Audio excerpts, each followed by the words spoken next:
नमस्कार, संघर्ष वृत्तवाहिनीमध्ये आपलं स्वागत। घेऊया ठाणे आणि आसपासच्या परिसरामधील घडणाऱ्या महत्त्वाच्या घडामोडींचा आढावा। राजकीय रंग दिलेल्या स्पोर्टिंग क्लब कमिटीच्या त्रैवार्षिक निवडणुकीत विरोधी असलेल्या स्पोर्टिंग क्लब पॅनलने 9 पैकी 5 जागांवरती सरळशी मिळवत आपल्या गतपराभवाची परतफेड केली आहे। स्पोर्टिंग क्लब कमिटीची यंदाची निवडणुकीला शिवसेना शिंदे गट विरुद्ध भाजप शिवसेना उद्धव बाळासाहेब ठाकरे गट आणि महाराष्ट्र नवनिर्माण सेना आघाडी असा राजकीय रंग दिला गेला। त्यामुळे तमाम ठाणेकरांचे 100 वर्ष जुन्या असलेल्या स्पोर्टिंग क्लब कमिटीच्या निवडणुकीकडे लक्ष लागले होते। अटीतटीच्या या निवडणुकीत स्पोर्टिंग क्लब पॅनलचे माजी परिवहन सभापती विलास जोशी, माजी शिक्षण समिती सभापती विकास रेपाळे, ॲडव्होकेट कैलास देवर, श्रावण तावडे, किरण साळगावकर निवडून आलेले आहेत। तर मावळत्या कार्यकारिणीतील माजी अध्यक्ष डॉक्टर राजेश मडवी, सचिव दिलीप धुमाळ, अतुल फनसे व डॉक्टर योगेश महाजन यांनी आपल्या जागा कायम राखल्यात।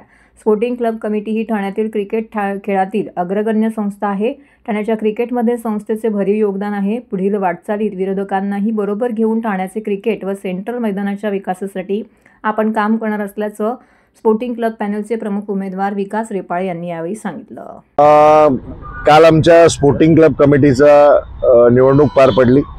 101 वर्षाचा इतिहास असलेला हा ठाण्यातला सगळ्यात जुना क्लब आहे आणि मुंबई क्रिकेट असोसिएशनशी देखील हा संलग्न असलेला असा क्लब आहे।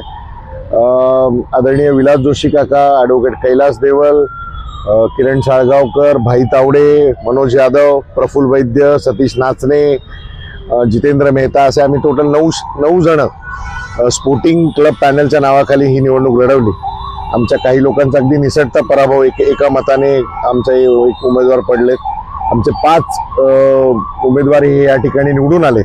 मागच्या वेळेला आम्ही 4 होतो, ते 5 होते आणि मला असं वाटतं की सेंट्रल मैदान हे ठाणे शहरातलं एकमेव असं मैदान आहे की या मैदानावरती क्रिकेटचं हे खेळलं जातं आणि या मैदानाचा विकास, या क्लबचा विकास ठाणे शहरामध्ये जो काही स्पोर्ट्सला चालना देण्याकरता हे स्पोर्टिंगचा एक प्लॅटफॉर्म हा खूप मोठा ठरणार आहे। या निवडणुकीच्या माध्यमातून आमच्या सगळ्या सभासदांनी आम्हाला मतदान केलं। माननीय नामदार एकनाथजी शिंदे साहेब, माननीय नामदार प्रतापजी सरनाईक साहेब, जितेंद्र आव्हाड साहेब, संजीव नाईकजी, याचबरोबर नजीम मुल्लाजी, आदरणीय आमदार संजय केळकरजी, निरंजन डावखरेजी, हे सगळेच आमच्या क्लबचे सन्माननीय सदस्य आहेत। अनेक बिझनेसमन्स आहेत, अनेक मोठी लोक या क्लबचे सदस्य आहेत। या सगळ्यांनीच काल मतदान केलं। 158 पैकी 147 लोकांनी मतदानाचा हक्क बजावला आणि त्याच्यामध्ये आम्ही 5 जण ही निवडून आलेलो आहोत। मग ठाणे शहरातील स्पोर्ट्सचा जास्तीत जास्त विकास व्हावा आणि सेंट्रल मैदानाचा देखील कायापालट व्हावा। दादोजी कोंडदेवचा कायापालट आपण बघितलाय, त्याच धर्तीवरती सेंट्रल मैदानाचा देखील कायापालट व्हावा। या ठिकाणी आमच्याकडे इतर देखील ॲक्टिव्हिटीज होतात, त्याच्या देखील चांगल्या पद्धतीने कसं करता येईल याचं आम्ही कटिबद्ध आहोत आणि स्पोर्टिंग क्लबची निवडणूक ही तुम्ही सगळ्यांनी बघितलेलीच आहे। मला माहिती आहे गेले 40 वर्षांपासून धर्मवीर दिघे साहेब असल्यापासूनचा निवडणूक हा माझा आवडीचा विषय आहे आणि निवडणूक कशी जिंकायची याची स्ट्रॅटेजी तयार करावी लागते। आमचे सर्व मंडळी जी आहेत निवडून आलेली आणि काही 1-2 मतांनी ज्यांचा पराभव झाला त्यांचं पण तुम्ही बघितलं असेल की गेल्या वेळच्या निवडणुकीचं झालेलं मतदान कसं होतं, यावेळेला कोणाकोणाला भेटलं पाहिजे, कशा रीतीने ते केलं पाहिजे, यासंबंधी सर्व जी स्ट्रॅटेजी असते निवडणुकीची ती आखली गेली होती आणि त्याचा परिपाक म्हणून आमचे सदस्य जे पॅनलचे होते ते निवडून आलेले आहेत। आमचं जे पॅनल आहे निवडून आलेलं जी टीम आहे त्याच्यामध्ये क्रिकेट खेळणारे खेळाडू आहेत, ज्यांना ॲडमिनिस्ट्रेशनचा अनुभव आहे ते आहेत, वकील आहेत आणि मुख्य म्हणजे कोऑप्शन जो भाग असतो 2 ते कोऑप्शन पण जे करणार आहोत ते पण असेच अनुभव असलेले, व्यवसायाचा ज्यांना अनुभव आहे आणि जे चांगले खेळाडू आहेत ते असे लोक घेतले म्हणजे हा खेळाचा विकास जो आहे, विकासजींना जो अपेक्षित विकास आहे तो आम्ही इथे निश्चितपणे घडवून दाखवू आणि ठाणेकरांना एक चांगलं चित्र दिसेल की सेंट्रल मैदान जे आहे ते कशा रीतीने आता पूर्वीपेक्षा अधिक चांगलं झालेलं आहे। सर्व नागरिकांना आवाहन करण्यात येत आहे की सध्या डासांमार्फत पसरणाऱ्या डेंग्यू या आजाराचा प्रसार रोखण्यासाठी प्रत्येकाने पुढील प्रमाणे कार्यवाही करावी। डेंग्यू आजार एडिस इजिप्ती हा डास चावल्याने होतो. या डासांची पैदास साचलेल्या किंवा साचवलेल्या स्वच्छ पाण्यामध्ये होते. 8 दिवसांपेक्षा जास्त दिवस पाणी उघडे व साचून राहिल्यास त्यात डास अंडी घालतात. अंड्यांच्या अळ्या तयार होऊन पुढे डास तयार होतात. यासाठी आपल्या घरातील पाणी साठे उदाहरणार्थ बॅरल्स, पिंपे, टाक्या, हौद, रांजणे इत्यादी दर आठवड्याला रिकामे करून घासून पुसून कोरडे करून पुन्हा भरावे. 1 दिवस कोरडा दिवस म्हणून पाळावा. पाणी साठ्यांना घट्ट झाकणे बसवावीत किंवा जुनी साडी, चादर, धोतर यांनी बांधून झाकून ठेवावीत, म्हणजे डास त्यात जाऊन अंडी घालणार नाहीत. घराच्या गच्चीवर, आजूबाजूला, अंगणात कोठेही पाणी साचू देऊ नये. भंगार सामान उघड्यावर टाकू नये. उदाहरणार्थ टायर्स, प्लास्टिक सामान, कुंड्या, टाकाऊ वस्तू इत्यादी. अशा सामानात पावसाचे पाणी साठून त्यात डेंग्यूच्या डासांची पैदास होते. घरातील कूलर्स, फ्रीजच्या पाठीमागील ट्रे हे देखील वेळोवेळी कोरडे करावेत. लक्षात ठेवा, नुसत्या फवारणीने डास घनता कमी होत नाही, तर त्यासाठी डास पैदास ठिकाणे नष्ट करणे ही आपल्या सर्वांची जबाबदारी आहे. कोणताही ताप अंगावर न काढता जवळच्या शासकीय रुग्णालयात मोफत औषधोपचार घ्या. अशा प्रकारे नागरिकांनी सहकार्य केल्यास डेंग्यूचा प्रसार रोखणे सहज शक्य आहे.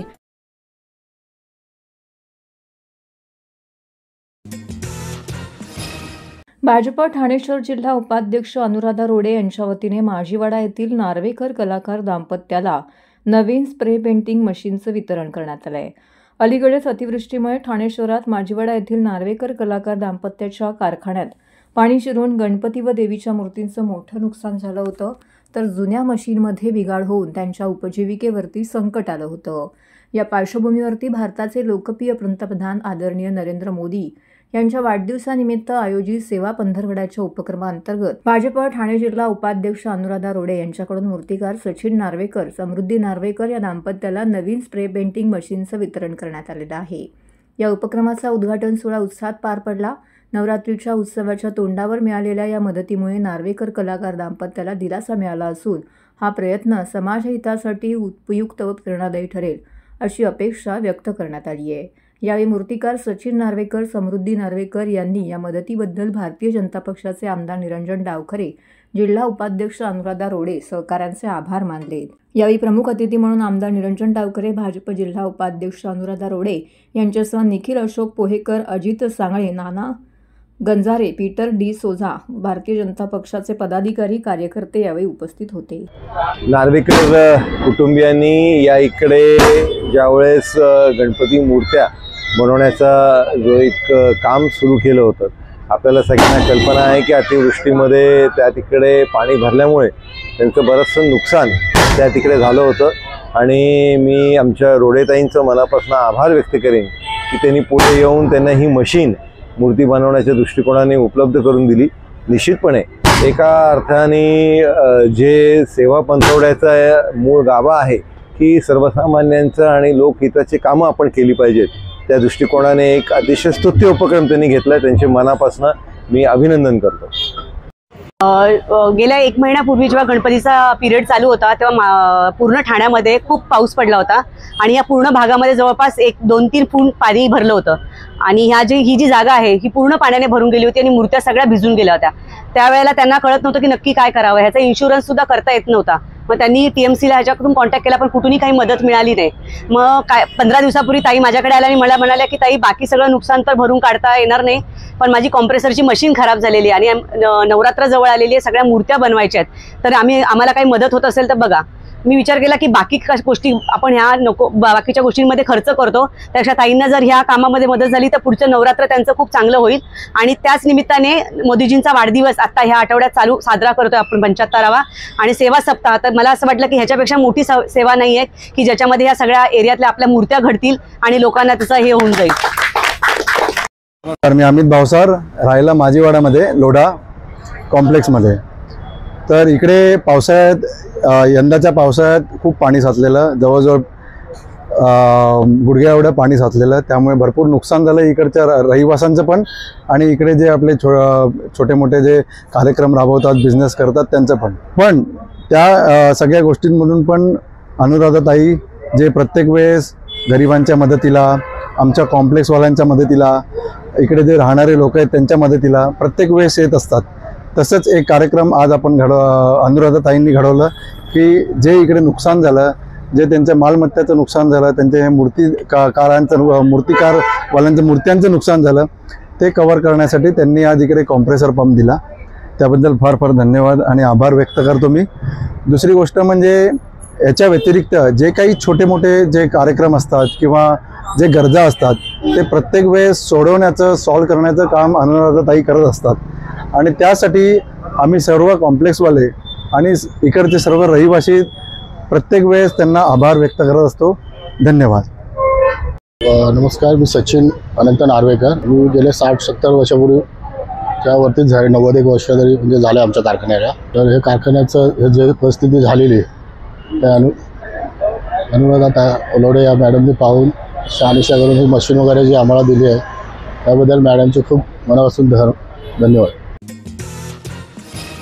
भारतीय जनता पार्टी ठाणे शहर पुरस्कृत नवयुग मित्र मंडळ व आंबरे कॅन्सर केअर ट्रस्ट आयोजित नवरात्र उत्सव 2025चं यंदाचं हे 21वे वर्ष आहे.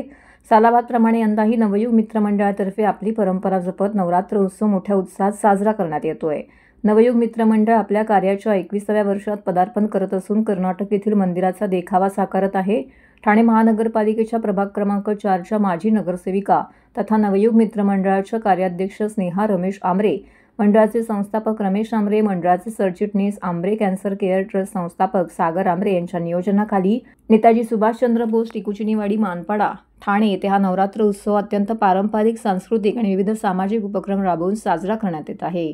9 दिवस होणाऱ्या उत्सवाला 12 विविध समाजांचे विविध कार्यक्रम येथे सादर केले जाणार आहेत. सप्तशती पाठ, हरिपाठ, जप, भजन, भव्य महाआरती, पारंपरिक सांस्कृतिक कार्यक्रम, मुख्यमंत्री सहायता कक्ष, निःशुल्क वैद्यकीय आरोग्य तपासणी व उपचार शिबिर, वैद्यकीय मदत, कुमारिकांचं कन्यापूजन, सन्मान, पूजा, होम हवन, भव्य महाप्रसाद, अनेक सार्वजनिक कार्यक्रमांचं आयोजन नवरात्री उत्सवात मोठ्या उत्साहात साजरा करण्यात येणार आहे. तर हे नवयुग मित्र मंडळाचं 21वं वर्ष आहे. तर या वर्षामध्ये आपण जसं म्हणतो की पारंपरिक, सांस्कृतिक आणि सामाजिक उपक्रम आपण राबवतोच.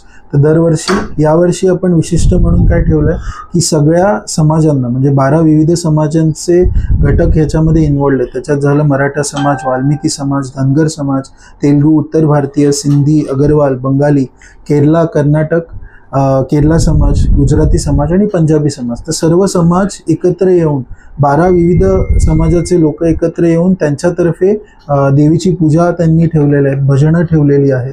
मग त्याच्यामध्ये तसेच विशिष्ट म्हणून आपण अजून ॲडिशन त्याला वैद्यकीय आरोग्य तपासणी शिबिर ठेवलं आहे, उपचार शिबिर ठेवलं आहे. दिव्यांगांसाठी आपण स्टीमर म्हणून आपण दिव्यांगांना आपण स्टीमर देणार आहोत. मग आपण दरवर्षी इकडे भंडारा ठेवतो. तर भंडाऱ्याचा दर म्हणजे नाही म्हटलं तरी 5000 लोक तरी भंडाऱ्याचा लाभ घेतात. शेवटच्या दिवशी जी भव्य मिरवणूक आहे त्याला आपण ठाण्यामध्ये सर्वप्रथमच गंगा आरती ही ठाण्यात होणार आहे. बनारसवरून स्पेशली गंगा आरतीसाठी आपण इकडे पंडितजींना बोलवलेलं आहे, म्हणजे लोक येणार आहेत. जी गंगा आरती तिकडे जशी गंगा घाटवर होते तशीच गंगा आरती आपल्या इकडे सर्वप्रथम ठाण्यात होणार आहे. तर मी सगळ्यांना आवर्जून सांगेल की या नवरात्र उत्सवाला आवर्जून भेट द्या. 2 ऑक्टोबर संध्याकाळी 6 नंतर गंगा आरती सुरू होईल. गंगा आरतीला 35 मिनिटं ती गंगा आरती चालते. 15 मिनिटाचं देवीपूजन तेच करणार आहेत आणि लाईव्ह मंत्र जाप आहे तो शेवटच्या दिवशी असेल. त्याच्यानंतर आपली विसर्जन मिरवणूक सुरू होईल.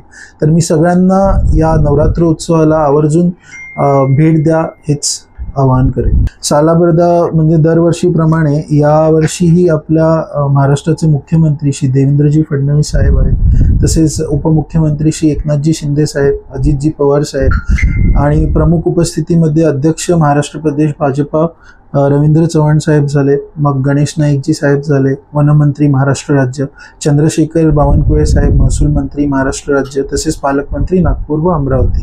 आणि जर म्हटलं तर नरेशजी मस्के साहेब खासदार ठाणे लोकसभा, तसेच आपले आवडते आमदार संजयजी केळकर आणि निरंजनजी जावकर आहेत. त्याचसोबत प्रतापजी सरनाईक यांची उपस्थिती ते लावणार आहेत. त्यांनी आता सांगितलेलं आहे. बाकी पण अजून आहेत, जसे आपले पोलीस आयुक्त झाले, जिल्हाधिकारी झाले, ठाणे महानगरपालिका आयुक्त झाले, हे सुद्धा आपल्या नवरात्र उत्सवाला भेट देतात दरवर्षीप्रमाणे, याही वर्षी देतील असं त्यांनी आवर्जून सांगितलेलं आहे. उपमुख्यमंत्री एकनाथ शिंदे यांनी कल्याण डोंबिवलीतील इमारती वाचवाव्या लागतील असं विधान केलं आहे. त्यांनी जी चिंता व्यक्त केली आहे त्याबद्दल कौतुकच आहे. मात्र अनाथांचे नाथ अशी ओळख सांगणाऱ्या ममत्व कल्याण डोंबिवलीपुरतेच मर्यादित आहे का? कळवा, मोबरा, शेव, दिवा येथील इमारतींवरती कारवाई होण्याच्या भयाने नागरिक हवालदिल झाले आहेत. त्यामुळे आता सरकारला भूमिका घ्यावीच लागेल. या इमारतींमध्ये राहणाऱ्या नागरिकांना बेघर करणार का, असा सवाल राष्ट्रवादी काँग्रेस शरदचंद्र पवार पक्षाचे राष्ट्रीय सरचिटणीस डॉक्टर जितेंद्र आव्हाड यांनी पत्रकार परिषदेमध्ये केला आहे. डॉक्टर जितेंद्र आव्हाड यावेळी म्हणाले की शेळ, मुंब्रा, दिवा भागात प्रचंड घबराटीचं वातावरण निर्माण झालं आहे.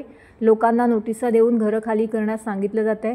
कारवाई लगेचच होत नसली तरी नागरिकांमध्ये प्रचंड घबराट पसरवली जाते. अशा स्थितीत नागरिकांचा निवारा वाचवण्याची जबाबदारी सरकारची आहे. आता कळव्यातील 52 इमारतींना नोटीस बजावण्याची कार्यवाही केली जात आहे. तेथील लोकांनी कुठे राहायचं? म्हणूनच कल्याण डोंबिवलीतील नागरिकांबाबत एकनाथ शिंदे यांनी व्यक्त केलेले चिंतेचे आपल्याला कौतुक वाटते, पण कल्याण डोंबिवलीबद्दल हे सर्व बोलत असताना कळवा, मुंब्रा, दिवे येथील नागरिकांचं काय? येथील अनेक इमारतींना न्यायालयीन लढाईमुळे नोटिसा बजावण्यात आलेल्या आहेत.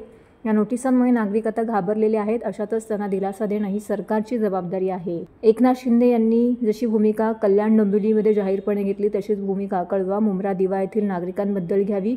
आंदोलनाला किंवा रस्त्यावर उतरायला आम्ही तयारच आहोत, मात्र न्यायालयाला काय उत्तर द्यायची ही जबाबदारी सरकारची आहे, असं यावेळी आमदार जितेंद्र आव्हाड यांनी म्हटलेलं आहे. मी अभिनंदन करतो एकनाथ शिंदे साहेबांचं की काल कल्याण डोंबिवलीमध्ये अनधिकृत इमारतींमध्ये आणि न्यायालय जे काय चालू आहे त्याच्यामध्ये त्यांनी भूमिका घेतली की या सगळ्या इमारतींना आम्हाला वाचवावं लागेल. काहीतरी म्हणजे जे काय कारण दिलं ते पत्रकार परिषदेत जे काय बोलले ते बोलले. माझी परत त्यांना हात जोडून विनंती आहे, अनाथांचा नाथ म्हणून त्यांची आजकाल महाराष्ट्रात ओळख. मग हे फक्त कल्याण डोंबिवलीपुरतं मर्यादित राहणार आहे? कळव्याला 52 बिल्डिंगींना नोटीस आल्या. शीळ, दिवा, डायगर इथे तर भीतीचं वातावरण आहे. आणि याच्यामध्ये सर्वात मोठं काय आहे तर काही जण मुद्दामून जातात बिल्डिंग मध्ये. आज तुम्हारी बिल्डिंग टूटने वाली है, रस्ते पे आ जाओ. आज तुम्हारी बिल्डिंग टूटने वाली है, रस्ते पे आ जाओ. आज तुम्हारी टूटने वाली है, रस्ते पर जाओ. ते बितली गरीब माणसं नोकरी धंदा सोडून दररोज रस्त्यावर येतात. महानगरपालिकेचे अधिकारी दररोज 9 वाजता तिथे पोहोचतात. एकाही बिल्डिंगवर कारवाई होत नाही, पोलीस पोहोचतात. हे काय नाटक चालू आहे? याच्यात सरकारला भूमिका घ्यावी लागेल. जे अनधिकृत इमारती आहेत त्या इमारती तुम्ही बेघर करणार आहात का लोकांना? तुम्हाला न्यायालयासमोर जाऊन भूमिका मांडावी लागेल. कळव्यामध्ये काल 52 इमारतींना नोटिसा देण्याची तयारी सुरू झालेली आहे. 52 इमारतींना नोटिसा देऊन जर तुम्ही पाडण्याच्या प्रक्रियेला सुरुवात करणार असेल तर कळव्यामधली 52 लोक जाणार कुठे? शीळ, दिवा, डायगर मध्ये तर भीतीची परिस्थिती, दहशत निर्माण करून टाकली आहे. मग जर कल्याण डोंबिवलीमध्ये एकनाथ शिंदे साहेब तुम्ही भूमिका घेऊ शकता तर तुम्हाला ठाणे, कळवा, मुंब्रा, दिवा, डायगर, शीळ या परिसरासाठी सुद्धा भूमिका घ्यावी लागेल. मोर्चा आम्ही करू शकतो, लोकांना रस्त्यावर आम्ही उतरू शकतो, पण शेवटी भूमिका सरकारला घ्यायची आहे. आम्ही सरकारमध्ये नाहीये. मी फक्त तुम्हाला आठवण करून देऊ इच्छितो.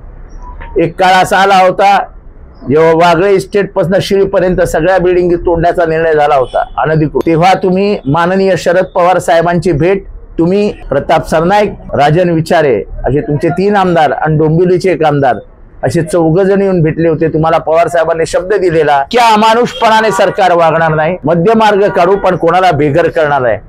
आमचं म्हणणं एवढंच आहे, गरीब माणूस हा छप्पर शोधत असतो. तो येतोच कशाला? पोटासाठी, आपल्या चिल्ल्या पिल्ल्यांसाठी, आपल्या पत्नीसाठी तो घर शोधत असताना त्याला बिचारायला काय माहिती असते सगळं लीगल आहे, इलिगल आहे, काय कसं आहे. तो घर घेतो आणि आज त्याला जेव्हा तुम्ही बेघर कराल, हा बांधणारा बिल्डर कोण? त्याच्यावरती काय कारवाई होणार? ते अधिकारी जे तिथे होते त्यांच्यावरती काय कारवाई होणार? गोर गरिबांना घराच्या बाहेर काढणं आणि नंतर इमारती तोडणं हे काही योग्य नाही.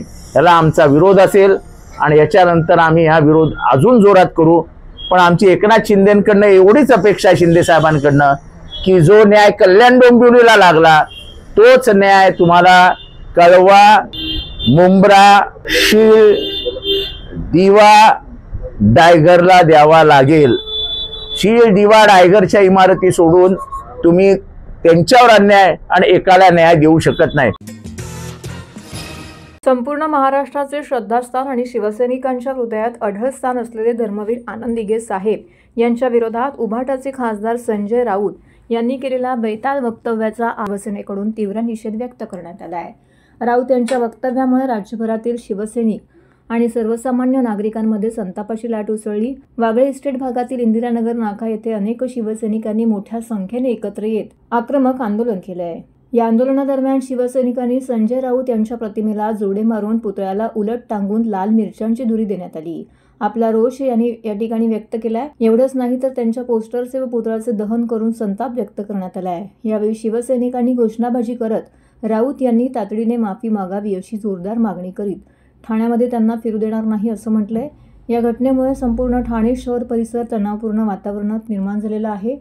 महाराष्ट्र राज्याचे मुख्यमंत्री विद्यमान उपमुख्यमंत्री एकनाथ शिंदे, संसदरत्न खासदार श्रीकांत शिंदे, संसदरत्न खासदार नरेश म्हस्के यांच्या प्रमुख मार्गदर्शनाखाली ठाणे महानगरपालिकेचे माजी नगरसेवक शिवसेना वागळे विभाग प्रमुख एकनाथ भोईर, वागळे प्रभाग समितीच्या माजी अध्यक्षा माजी नगरसेविका एकता भोईर, युवा सेनेचे ठाणे उपाध्यक्ष यज्ञेश भोईर यांच्या पुढाकाराने हे आंदोलन करण्यात आलं. यावेळी सर्व उपविभाग प्रमुख, शाखा प्रमुख, उपशाखा प्रमुख, गटप्रमुख, शिवसैनिक, युवा सैनिक, महिला आघाडी, बंधू भगिनी मोठ्या संख्येने येथे उपस्थित होते. आपण बघू शकता की संजय राऊत यांच्या पुतळ्याला मिरचीची धुरी देऊन अनोख्या पद्धतीने आंदोलन करण्यात येत आहे. शिवसेना विभाग प्रमुख आणि माजी नगरसेवक एकनाथ भोईर यांच्या नेतृत्वाखाली हे आंदोलन करण्यात येत आहे. या ठिकाणी युवा सेनेचे ठाणे लोकसभा उपाध्यक्ष यज्ञेश भोईर, त्याचबरोबर सर्व शिवसेनेचे पदाधिकारी आणि कार्यकर्ते या आंदोलनामध्ये सहभागी झालेले आहेत. आपण बघू शकता ते त्या लायकीचेच आहेत. गुरुवर्य धर्मवीर आनंदीगे साहेब हे केवळ ठाण्यापुरती नव्हे तर संपूर्ण महाराष्ट्रात लोकप्रिय नेते म्हणून ते काम करत होते. जनसामान्यांच्या प्रती ते काम करत होते आणि बाळासाहेबांना मानणारा एकनिष्ठ नेता जर कोणाला पाहायचा असेल महाराष्ट्रामध्ये तर या भूमीवर तर ते गुरुवर्य धर्मवीर आनंदीगे साहेब होते. गुरुवर्य आनंदीगे साहेबांना अनेक त्रास झाले परंतु त्यांनी कधी हे केलं नाही. गुरुवर्य बाळासाहेबांच्या प्रती प्रेम आणि बाळासाहेबांच्या प्रती असणारा आदर हे त्याने हमेशा आपल्या मनामध्ये ठेवला.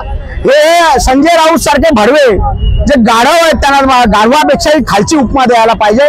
गाढव तरी तो वजन वाहून नेणारा असतो परंतु याच्याही पेक्षा खालची उपमा यांना द्यायला पाहिजे. अशा या संजय राऊतला काय महाराष्ट्राची कीड लागलेली आहे त्याला मला माहिती नाही. पूर्ण महाराष्ट्रामध्ये त्याने शिवसेना तर संपवलीच. बाळासाहेबांनी जी शिवसेना उभी केली होती ती यांनी संपवली आणि ती शिवसेना खरी शिवसेना ती एकनाथ शिंदे साहेबांनी आज सांभाळलेली आहे आणि खरी शिवसेना एकनाथ शिंदे साहेबांकडे आहे. मग त्याचा आग पछाड होतोय. आज तुम्हाला माहिती आहे हा मातोश्रीकडे फक्त कुत्रा म्हणून याला वापरला जातोय. त्याचा कुत्रा म्हणून वापर केला जातोय. रोज सकाळी भुंकण्यासाठी त्याला ठेवलेला असतं. रोज सकाळी उठला 8 वाजले तर त्याचा भोंगा हा चालू असतो. जसा कुत्र्याला भूक लागली रात्रीचे तो उपाशी असतो आणि सकाळी भूक लागली म्हणून तो अन्न मागत असतो. तशा प्रकारचा हा संजय राऊत हा भुकत असतो आणि भुकताना त्याला विचार करत नाही. त्याच्या डोक्यामध्ये किडे पडलेले आहेत. त्याचा मेंदू सडलेला आहे. त्यामुळे त्याला विचार करत नाही आणि कोणा बाबतीत कसं वक्तव्य करावं. अरे ज्या गुरुवर्य धर्मवीर आनंदीगे साहेबांनी अख्खा आयुष्य शिवसेनेसाठी वेचला, ज्या गुरुवर्य धर्मवीर आनंदीगे साहेबांनी अख्खा आयुष्य बाळासाहेबांना गुरु म्हणून मानलं आणि त्या बाळासाहेब वंदनीय बाळासाहेबांना त्यांनी गुरु म्हणूनच शेवटचा श्वास त्यांनी घेतला. त्या दिगे साहेबांच्या बाबतीत तुम्ही असं बोलावं. त्यांचा फोटो तुम्ही महाराष्ट्राच्या जर कुठे त्यांना दिसलं तर त्यांच्या पोटामध्ये आग पछाड होते. अरे दिगे साहेब जिवंत असताना सुद्धा या लोकांनी खूप त्रास दिला. दिगे साहेबांनी तो सहन केला कारण ते एक सच्चे शिवसैनिक होते, सच्चे बाळासाहेबांचे शिष्य होते. त्यामुळे त्यांनी तो सहन केला. या नासक्या कांदा संजय राऊतनी धर्मवीर आनंदीगे साहेबांबद्दलचे वक्तव्य केले. त्याच्या विरोधात संपूर्ण शिवसेना एकवटून आज इथे आंदोलन करते. त्या संजय राऊतला आम्ही मिरचीची धुरी दिलेली आहे. तो जर ठाण्यामध्ये दिसला तर तिकडे दिसेल तिकडे आमच्या सगळ्या महिला त्याचा तोंड काळा करून त्याला परत त्याचा भोंगा वाजवण्याच्या ठिकाणी पाठवून देतील. तर हे होतं संघर्ष वृत्तवाहिनीचं आजचं बातमीपत्र. उद्या पुन्हा भेटू याच वेळी याच ठिकाणी ताज्या घडामोडींसह. तोपर्यंत नमस्कार.